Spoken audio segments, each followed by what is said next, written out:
श्री स्वामी समर्थ. या वर्षी फाल्गुन पौर्णिमा म्हणजे होळीचा सण 13 मार्च 2025 गुरुवार रोजी आलेला आहे.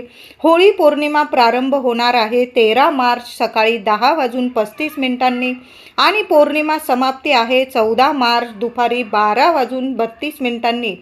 होळी पौर्णिमा संपणार आहे. दिवस रात्र ही पौर्णिमा तिथी आहे. होळीच्या सणाला भद्राचं सावट आलेलं आहे. तर भद्रा ही सूर्यनारायणाची कन्या आहे, तर शनिदेवांची बहीण आहे. ती उग्र स्वभावाने ओळखली जाते व तिला ब्रह्मदेवांनी श्राप दिलेला आहे की तुझ्या वेळात काळात केलेली शुभ कार्य अशुभ ठरतील. म्हणून हा भद्रा काळ पाळणं खूप गरजेचं आहे. तुम्ही जर या गोष्टी पाळत असाल तर नक्की हा वेळ काळ नक्की पाळायचा आहे आणि मगच आपल्याला होळीचं दहन करायचं आहे. कारण होळी म्हणजे सत्याचा असत्यावर विजय असतो. प्रत्येक वाईट गोष्ट जळून खाक होत असते आणि आपल्याला परमेश्वराची कृपा प्राप्त होते. म्हणून हा होळीचा सण आपण सर्वजण साजरा करत असतो. या होळीमध्ये आपल्या आजूबाजू असलेली आपल्यामध्ये असलेली संपूर्ण नकारात्मकता नष्ट होते. म्हणून हा होळीचा सण आपण साजरा करतो.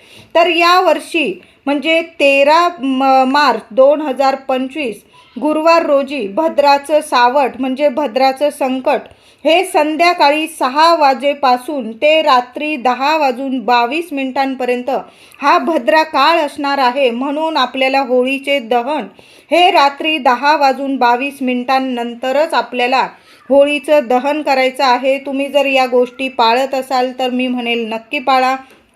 तसं पण थोडा वेळ होतोच आपल्याला होळी दहन करायला, होळी पेटवायला. म्हणून थोडंसं थांबून आपण रात्री 10:22 नंतर आपल्याला होळीची पूजा आणि होळीचं दहन करायचं आहे.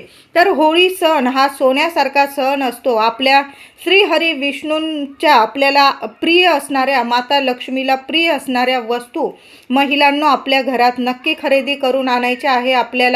आपल्याला घरात सुख ऐश्वर्य हवं असतं. प्रत्येकालाच वाटतं आपल्या घरातली दरिद्री गरिबी अशांती कटकट सर्व काही नष्ट व्हावं आणि आपल्या घरात अखंड लक्ष्मी वास करावी. म्हणून यावर्षी होळीच्या सणाला लक्ष्मी नारायणाचा छान असा एकत्रित फोटो आपल्या घरी घेऊन यायचा आहे. तुम्हाला दक्षिणावर्ती शंखाची पूजा देवघरात करायची असेल तर दक्षिणावर्ती शंख घेऊन या. श्रीयंत्र नसेल तुमच्याकडं श्रीयंत्र घेऊन या. 7 पिवळ्या कवड्या आणा आणि आपल्याला त्या दिवशी पौर्णिमा तिथीत पूजा करून आपल्याला तिजोरीत ठेवायच्या आहे.